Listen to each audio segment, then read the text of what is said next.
Seja muito bem-vindo à nossa segunda aula, Cristianismos, a segunda aula do módulo A Maior Religião Mundial, onde nós estamos aprendendo um pouco sobre o cristianismo, né? Nós vimos na aula passada o tamanho, a expressão dessa religião que hoje 2,5 bilhões de pessoas são adeptas dessa religião que nos dá acesso à salvação por meio dos ensinamentos de Cristo e por meio do seu sacrifício vicário. Então, nós vamos iniciar essa aula fazendo uma introdução aqui a respeito da pluralidade do cristianismo. Você sabia que a igreja que você congrega faz parte de uma denominação que é apenas uma fração do que são as igrejas cristãs na história da humanidade? Eu não estou dizendo que a tua igreja está errada, tá bom? Não é para colocar em pauta isso, mas eu quero ampliar a tua visão para que nós possamos entender a pluralidade do cristianismo, do quão grande é o cristianismo, não só hoje, mas na história. Claro que a nossa ênfase nessa aula vai ser sobre as denominações evangélicas. Nós, como cristãos evangélicos, precisamos saber muito mais das variantes evangélicas do que as outras, que às vezes são tão divergentes teologicamente da nossa realidade. Não quero confundir a tua fé, só quero passar um fundamento histórico para que nós entendamos outras realidades cristãs. Então vamos lá. Primeiro ponto para nós entendermos aqui que existem diferentes confissões de fé. Existem diferentes confissões de fé que deram origem, a diferentes expressões de igreja. Vamos começar bem simples. Sou pastor na Casa do Leão, uma denominação pentecostal independente. E qual a tua igreja? Vamos supor que você faça parte de uma igreja batista renovada, de uma igreja Assembleia de Deus, Missões, Belém, ou você faz parte do Bola de Neve, outra igreja recente, que também é um ministério independente, talvez uma igreja luterana, uma igreja metodista. Nós estamos dentro de um guarda-chuva que são as denominações evangélicas. Só que em volta desse guarda-chuva existem outras expressões. A expressão que está mais próxima de nós, se nós fôssemos imaginar uma árvore, a raiz da qual nós vivemos não é o judaísmo. O judaísmo está lá com Cristo rompendo com a tradição judaica. Nós viemos há 500 anos atrás, praticamente, do catolicismo. Se nós voltássemos para o contexto da Europa, antes de 1517, todo cristão era católico.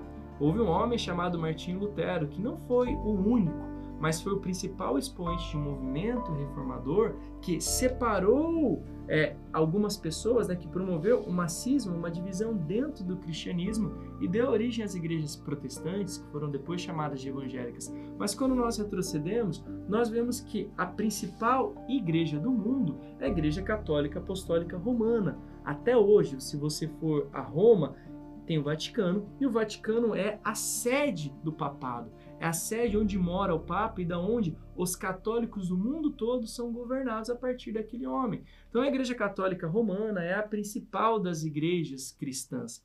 Mas não somente ela, nós já vemos dois tipos, os evangélicos, protestantes, como nós, e os católicos. Mas existem outras igrejas, como a Igreja Copta, a igreja que cresce a partir da pregação de Marcos no Egito.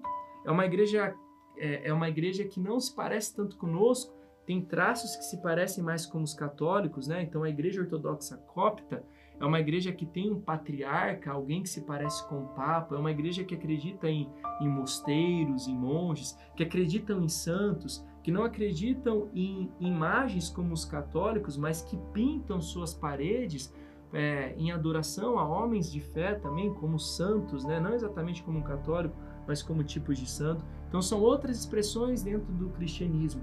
Nós também temos ortodoxos na Grécia, que é a maior igreja grega. Temos ortodoxos na Rússia, que é a maior igreja cristã dentro da Rússia. Temos também anglicanos, nós veremos um pouco disso mais adiante. E assim nós entendemos que o cristianismo ele é plural.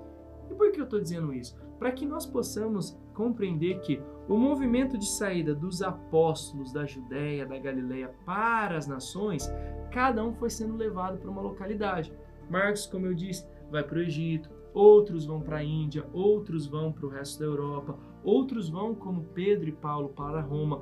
E no contato desses apóstolos com as comunidades locais, o cristianismo, a verdade de Cristo, ela vai crescer levando em conta as práticas desse lugar, sem se tornar basicamente uma heresia, mas levando em conta. Por isso que nós temos cristãos ortodoxos na Rússia que não se parecem muito com um cristão protestante no Brasil, mas ainda são chamados de cristão. Veja bem, nessa aula o nosso intuito não é definir o que é certo e o que é errado, mas lançar um fundamento de que existe uma pluralidade dentro do cristianismo. Não deu para entender? A tua igreja, a minha igreja, não é a totalidade do cristianismo. Existem milhares, na verdade existem 45 mil denominações cristãs no mundo. 2,5 bilhões de pessoas que estão agrupadas dentro de 45 mil denominações. A tua e a minha é apenas um grãozinho de areia no meio de uma praia imensa, tá bom? Então o primeiro ponto é entender isso daí. Existem várias formas de ser cristãos e a nossa ênfase na aula aqui, obviamente, é sobre as igrejas evangélicas, né? Então o mapa que está sendo projetado e que você vê aí, você vê um mapa mundi cheio de cores. Olha comigo as legendas ali do mapa. Onde está em roxo, nós temos um predomínio da Igreja Católica Romana. Não quer dizer que não existam outros tipos de cristãos naquele lugar, mas a principal denominação cristã é a Igreja Católica. E você vê desde o México até o centro ali da Argentina, até descendo ali para o Chile, o predomínio é muito grande da Igreja Católica e alguns pedaços do Canadá. A Europa ainda tem muita influência dos católicos. A África também e parte da Oceania. Mas nós tivemos o segundo ponto, a Igreja Católica Ortodoxa, como a russa, lá em cima, e algumas lacunas ali da África também é muito forte. E o outro que nós vamos ter ênfase agora é o que está em azul claro ali, que você vê, são os protestantes, Estados Unidos, o norte da Europa é predominantemente protestantes, são evangélicos, e essas mesmas denominações têm crescido, seja na Oceania e principalmente na África. Voltando do mapa para cá, nós entendemos então que existem praticamente 3 divisões dentro do cristianismo que é importante para que nós entendamos. Divisões a partir do protestantismo, nós estamos ignorando desde a época de Cristo até a Igreja Católica, aquilo que diz respeito a nós como evangélicos. Então, depois da Reforma, 3 divisões. Primeiro ponto, se você pode anotar no seu caderno, né? O protestantismo. O que é o protestantismo? São igrejas vinculadas ao movimento da Reforma Protestante, que acontece no século XVI, principalmente na Alemanha, mas logo depois migra para a Suíça com João Calvino. Lutero é o principal expoente, 1517 na Alemanha, e anos depois isso vai alcançar a Suíça, e da Suíça vai se espalhar pela Europa e pelas nações. Para você ter uma ideia, o Brasil, que hoje tem a maioria da população cristã, uma das maiores populações cristãs no mundo, com predomínio católico, mas com grande crescimento de evangélicos, recebeu os primeiros missionários evangélicos a prestarem um culto segundo a liturgia, a fé reformada, foram enviados por João Calvino, direto da Suíça. Então, se nós olharmos, nós devemos muito aos próprios suíços e ao Calvino por causa desse envio. Então, os protestantes são as igrejas históricas, aquelas igrejas reformadas, que nós temos basicamente 3 expressões. As igrejas presbiterianas, que elas estão no território da Europa Ocidental e da América, sobretudo da América do Norte, são baseadas nas ideias de Calvino a partir da Reforma Suíça. Essas são as igrejas protestantes, como a igreja presbiteriana. A segunda leque, as segundas denominações protestantes relevantes são as igrejas luteranas, que elas estão predominantemente presentes na Alemanha, na Escandinávia, o norte da Europa, e na América do Norte, nos Estados Unidos e um pouco no Canadá. Elas são baseadas nas ideias de Lutero, vindas da Reforma Alemã. Então, basicamente, de reformados que nós vimos, presbiterianos e luteranos, baseados em Calvino, na Reforma Suíça, e baseados em Lutero, na Reforma Alemã. Tudo isso século XVI. Então, se você faz parte, eu já fiz de uma igreja presbiteriana ou luterana, saiba que a tua confissão de fé remonta a séculos atrás, Que história linda! 5 séculos de fé que Deus tem mantido.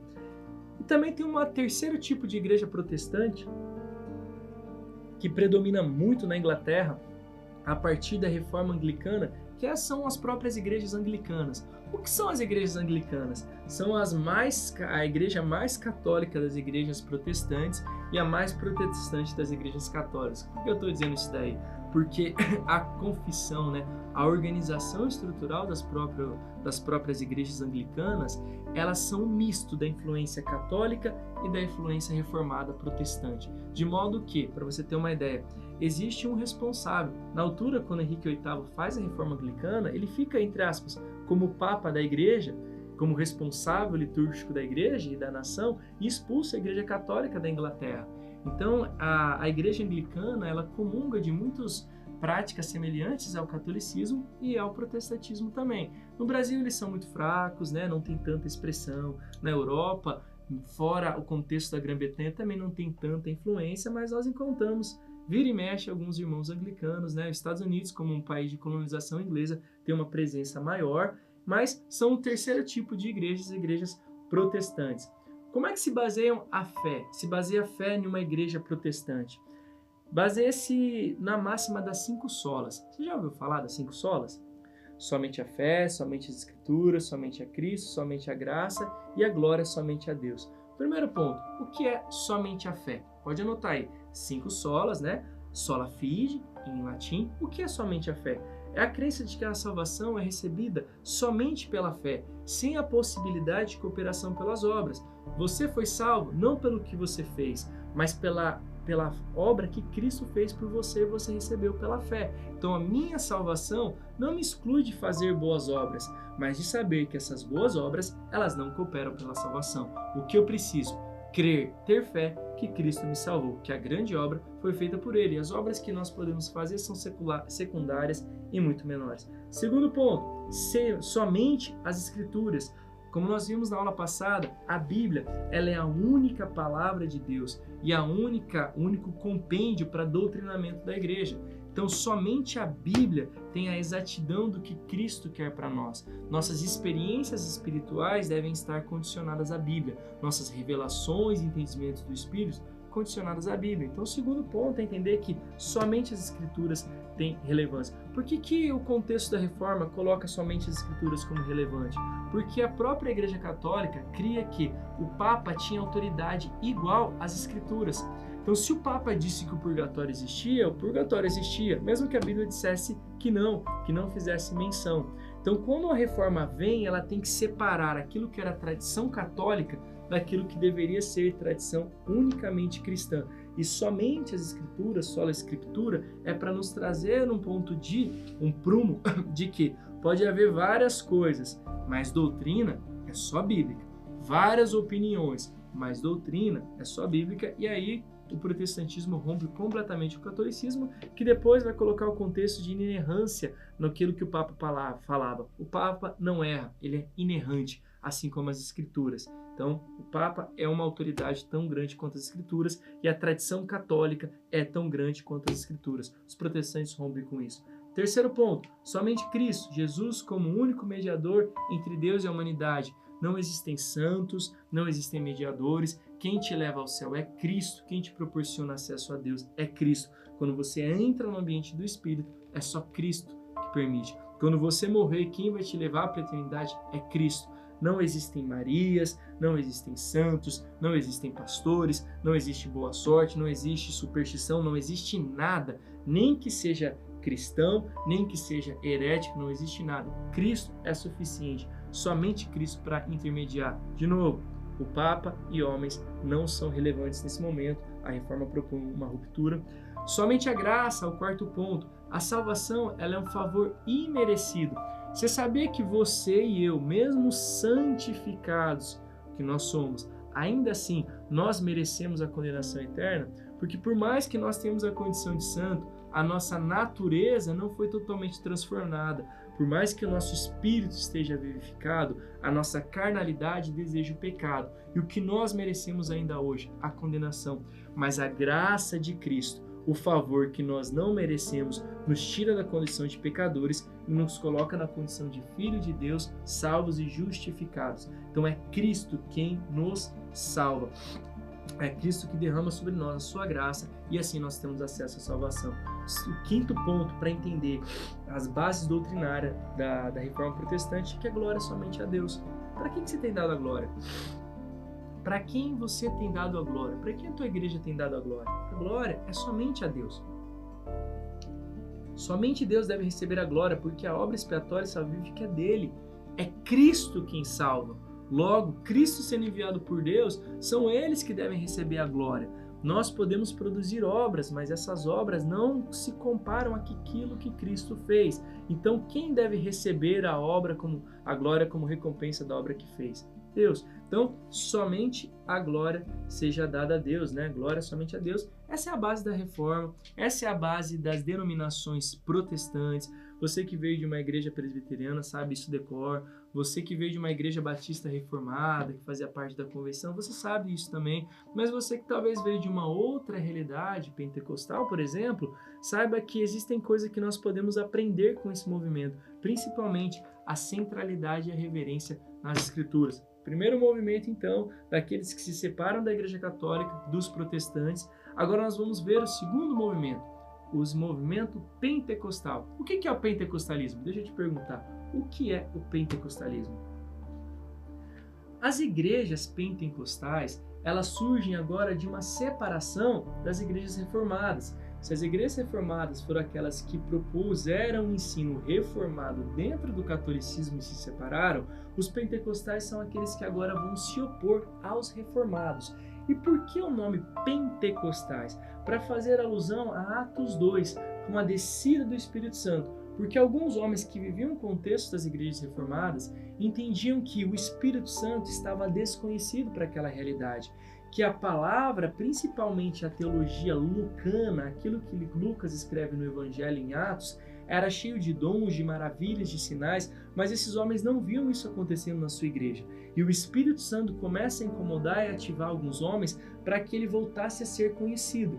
Se então a Bíblia ficou desconhecida da igreja por 1500 anos, praticamente 1500 anos, né, desde o começo da Igreja Católica até a Reforma, o Espírito Santo vai ficar desconhecido desde esse tempo por mais 500 anos, porque a Reforma Protestante ela vai acessar o Espírito Santo se revelando pela palavra. Mas agora o movimento dentro dessa reforma, principalmente pelos irmãos wesleyanos, né, da igreja baseada em John Wesley, vão começar a buscar experiências com o Espírito Santo, que remonta a Pentecostes. Então, o pentecostalismo é uma alusão àquilo que aconteceu em Atos 2 com a vinda do Pentecostes, né, a vinda do Espírito Santo no Pentecostes. Vamos continuar aqui então. As igrejas pentecostais têm essa nomenclatura para fazer alusão à descida do Espírito Santo no Pentecoste. E o que acontece? Essas igrejas elas surgem a partir das igrejas reformadas, mas por enfatizarem experiências com o Espírito Santo através do batismo no Espírito Santo, elas alcançaram teologias divergentes da teologia reformada e iniciam novas divisões dentro do cristianismo pela experiência com o Espírito Santo, que até então não era compreensível à teologia reformada. Essas igrejas dão início a um novo movimento chamado de pentecostalismo. Então a base direta em Atos 2, pensa comigo, se Deus promoveu dons, milagres, cura e libertação na Bíblia, isso não se encerra na Bíblia, por que eu tenho que crer que não pode ser repetido hoje? Porque eu tenho que crer que quando a Bíblia fecha, os dons, milagres e sinais têm que ficar presos à Bíblia.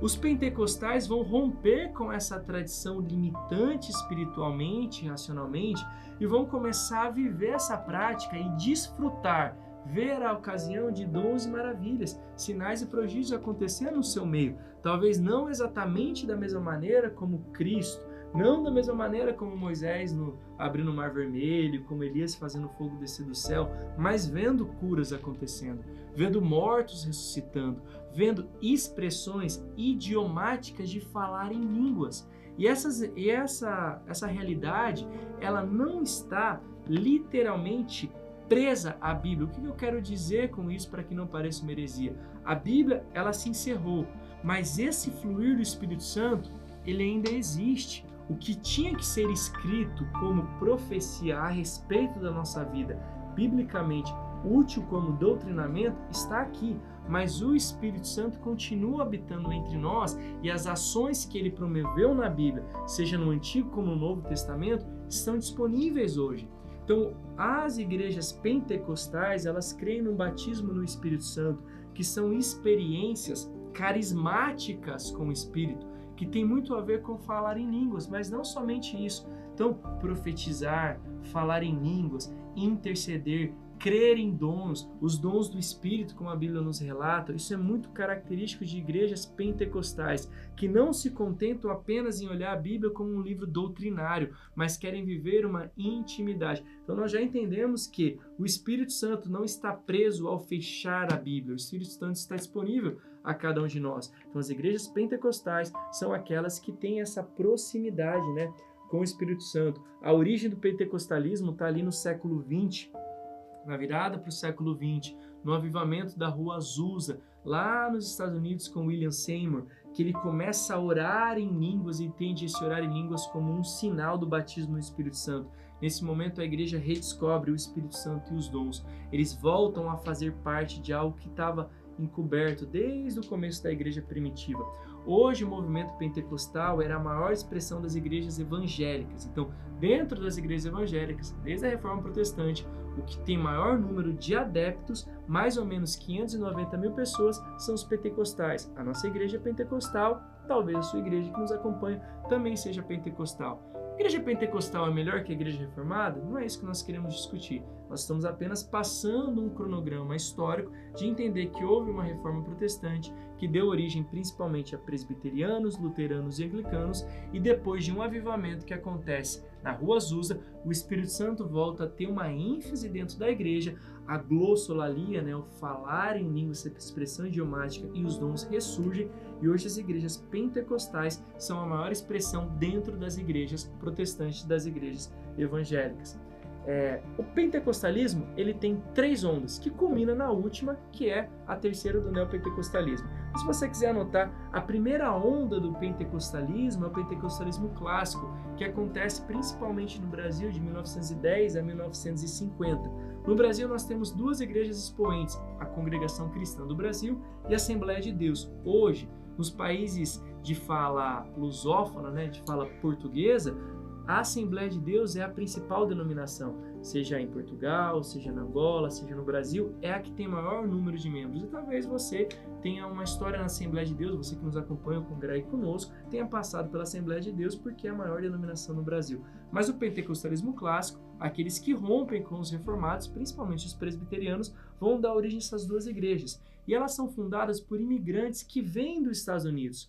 Imigrantes que, por mais que tivessem, talvez, vinculados à igreja wesleyana, anglicana ou presbiteriana nos Estados Unidos, eles têm contato com os ensinos que vêm a partir de William Seymour, de que há um batismo no Espírito Santo e uma ativação espiritual. Eles vêm até o Brasil e formam essas 2 denominações, que existem até hoje, a CCB e a Assembleia de Deus. A segunda onda do pentecostalismo acontece entre as décadas de 1950 e 1980. Se a Congregação Cristã e a Assembleia de Deus com inúmeras subdivisões, também até hoje tem se proliferado, é a primeira leva. A segunda leva vai marcada por igrejas como a Igreja do Evangelho Quadrangular, a Igreja Pentecostal, Deus é Amor. Então, esse segundo momento do pentecostalismo, nós vemos igrejas que começa a ter uma ênfase em dons específicos, em intervenções específicas do Espírito. Se a Assembleia de Deus, por exemplo, é uma igreja muito fundamentada na palavra e nos dons, principalmente as clássicas, nós vamos ver na segunda onda do pentecostalismo igrejas que às vezes, não estou dizendo que sejam erradas, mas tem uma ênfase demasiada em cura e libertação. Cura da nossa natureza humana, né? Sei lá, cura por algum milagre, e libertação espiritual. E ao ponto que se enfatiza esse processo, a atenção deixa de estar no Cristo da palavra. Então, uma libertação espiritual, um exorcismo, que não deveria chamar a atenção num culto, acaba se tornando a prioridade no culto. No culto que deveria ter adoração e palavra, começa a se ter um momento de muita intercessão por cura e realização de milagres. E veja, libertação e cura é excelente, porque é o Espírito que está operando. Mas a centralidade do culto, cultuar, é prestar uma adoração a Deus. Eu posso viver baseado em cura e libertação, mas eu não posso dizer que isso é um culto. Então, o segundo movimento pentecostal, ele acaba adentrando um território com muita legalidade da libertação espiritual e das curas milagrosas, mas algumas denominações específicas, né, alguns pastores, às vezes, se perdem nisso e começam a dar uma ênfase exacerbada à cura. O indivíduo que foi curado, meu irmão, ele vai voltar a ficar doente. O indivíduo que foi liberto, ele precisa ser liberto, ele vai voltar a ter cadeias emocionais, talvez não espirituais. Então nós devemos promover cura e libertação, mas entendendo que a centralidade está no que Cristo fez. Cristo te curou, Cristo te libertou, mas e a obra dele na cruz? Mais importante é que você ter sido livrado de uma enfermidade, é saber que ele morreu no madeiro para que você seja livrado do inferno. Então nós devemos voltar a nossa atenção, aprendendo com os reformados, né, os protestantes, aprendendo com a primeira leva dos pentecostais e aprendendo com a segunda leva. Nós devemos desejar cura e libertação, mas entendendo agora que a prioridade não é só isso, é o que está na palavra. E para nós encerrarmos aqui, a última grande divisão dentro das igrejas evangélicas, ela é a terceira onda do pentecostalismo, é o neopentecostalismo. É o neopentecostalismo, então é o pentecostalismo atualizado. Neo, esses sufixos tem a ver com novo. Então, o novo pentecostalismo, se nós temos ali, vamos voltar à história, se nós temos os reformados, aqueles que propuseram uma ruptura em relação à igreja católica, os pentecostais, aqueles que propuseram uma ruptura em relação à igreja reformada, os neopentecostais agora, aqueles que de certa maneira propõem uma ruptura em relação ao pentecostalismo clássico, principalmente. Essas igrejas, elas surgem no Brasil, no caso, no contexto dos anos 60 e 70, vinculadas às periferias e às grandes mídias e aos grandes programas de rádio ou televisão. São igrejas como a Igreja Nova Vida, a Igreja Universal do Reino de Deus, a Internacional da Graça, Renascer em Cristo e a Sara Nossa Terra. Essas igrejas, elas são muito fortes nas redes sociais, são muito fortes nas televisões, nos programas de televisão, né? Muito fortes nos programas de rádio, e assim elas alcançam uma gama da população que às vezes não recebia a devida atenção das outras denominações. Essas igrejas crescem nas periferias que às vezes tinham sido esquecidas pelos católicos e pelos protestantes. Então há uma gama da população que vai ser alcançada de uma maneira muito coerente por essas denominações neopentecostais. Mas nós devemos olhar para elas com uma ressalva. Não é um problema ser neopentecostal. O problema é sim, nós temos que ser coerentes. Nós, como cristãos. O problema é crer na teologia da prosperidade. Não quer dizer que Deus quer que você seja um pobre como um franciscano católico, né? Não quer dizer que Deus não queira te enriquecer, mas quando nós começamos a encontrar uma moeda de troca, eu faço para que Cristo dê, eu vejo Cristo como um banco, que eu dou 1 e Ele me dá 10, isso monetariamente, próspero na terra, isso é um completo erro e uma heresia. Então nós podemos assim frequentar igrejas neopentecostais, não há um problema quanto isso, são pessoas abençoadas, mas o nosso crivo é a teologia da prosperidade tem sido pregada aqui. Eu não estou dizendo que nós não devemos fazer ofertas, às vezes nos destabilizar com ofertas, mas eu estou querendo dizer que se eu estipulo uma moeda de troca, eu dou para que Deus me devolva no sentido terreno, financeiro, aí eu tenho um problema. Eu tenho certeza que toda vez que você cumpre os princípios financeiros, você é abençoado. Muitas vezes financeiramente, mas muito mais espiritualmente, porque Cristo não tem um reino na terra, Ele tem um reino na eternidade. Se Ele te dá algo na terra, Ele te deu algo muito maior na eternidade. Então eu tenho que buscar sim uma prosperidade, mas espiritual. E às vezes eu consigo ela, sabe como? Renunciando ao invés de investindo. Renunciando, buscando santificação, fazendo jejuns, começando a servir na igreja. Mais do que eu tenho 2 carros, dou um carro na igreja e agora Deus me dá um ônibus. Essa lógica determinista, ela não faz parte do evangelho. É só você adequar aquilo que é pregado na teologia da prosperidade. Cristo seria um caso de sucesso? E essas igrejas, às vezes, elas dão muita abertura a uma forma que parece até uma pregação de um coach, com uma alta performance para que você alcance sucesso no reino de Deus. Olha para o Cristo. Será que ele seria um referencial? Será que se Cristo estivesse na lógica da teologia da prosperidade, quantos carros ele teria? eu acho que Cristo já teria sido expulso da igreja como um caso de fracasso, né? Mas não é essa a ênfase do próprio Cristo. Entendeu? Deu para compreender um pouco desse universo evangélico dentro de um universo cristão, de uma pluralidade de igrejas. Nós aqui da Casa do Leão somos pentecostais, e você? Deixa aí no comentário qual a igreja que você faz parte, qual a denominação que você congrega, foi batizado, ou enfim, que você espera voltar se por acaso você se desviou. Essa pluralidade, gente, de cristãos é onde que Deus trabalha. Isso daqui, o ensinamento dessa aula, para nós concluirmos, é de que Deus ele trabalha em inúmeras igrejas. Só que é muito difícil ver o trabalhar de Deus fora da igreja. Fora da igreja, ele alcança o perdido, ele alcança o necessitado, mas nós devemos estar na igreja para ser santificado, para que nós possamos crescer. Então, em nome de Jesus, você não tem essa aula como uma crítica à tua denominação, mas você que talvez não tenha uma igreja, saiba que Deus tem um lugar de agir, o lugar que é o corpo do Filho dele, que são as igrejas. Faça parte de uma igreja, se vincule a uma igreja, busque entender a Deus a partir daquilo que tem sido colocado numa igreja.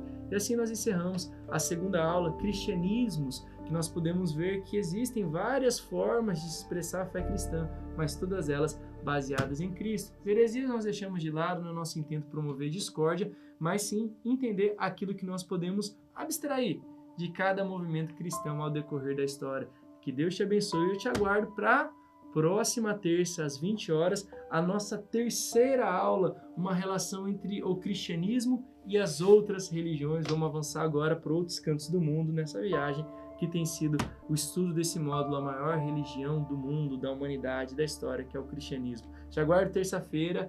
Deus abençoe.